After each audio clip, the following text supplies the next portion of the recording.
Okay, we are still here in Chiang Mai, Thailand, and I wanted to talk a little bit about what we're doing with all this travel through Southeast Asia.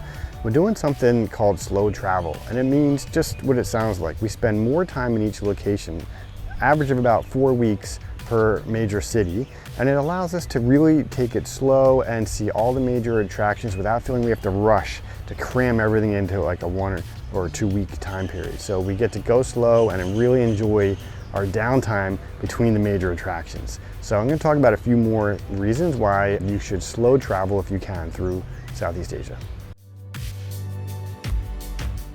The second major reason to slow travel is accommodations. So when you book a month at a time, you get a nice little discount on accommodations. So if you're budget travelers like us, this really helps a lot. We use Airbnb, Booking.com, Agoda.com, and we use Facebook groups to try to find accommodations.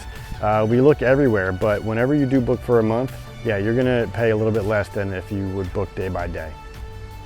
One of the biggest reasons that we slow travel and try to find accommodations with kitchens is that it allows us to save money by eating out a little bit less often, but also we can eat healthier, right? So we can get our fruit for breakfast and store it in the refrigerator. We can make salads for lunch. We can go shopping at local markets.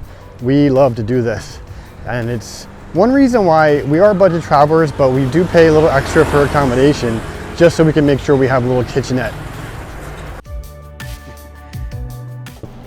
Another thing you get to do with slow travel is visit the less touristy, less well-known attractions. We can just walk around through the city, and on a whim, we can jump into something that looks really cool, and it might not be on any tourist information document. It is on no brochure, but we can spend a whole day doing that if we want. We visited a lot of different sites where only locals go, and they're just as beautiful to us as some of the major touristy attractions. So slow travel for the win on that one. Another big win for slow travel is you get to interact with locals a lot more. I've actually gone to gaming cafes in both Malaysia and Thailand where you just go find some board game session that they have set up, and you can jump in, you pay a very small fee, and you can play board games with locals. I mean, it's amazing. And I spent 4 hours at one of these last week, and it was like 100 baht here in Chiang Mai, which is less than $3. And I think I made a lot of good friends there. And I'm gonna keep going as long as I can in any country we visit. It's one of my favorite things to do. Okay, so how do people do this? I mean, you can't do this kind of travel if you only have 2 weeks of vacation per year. Well, if you're like us, well, we're retired.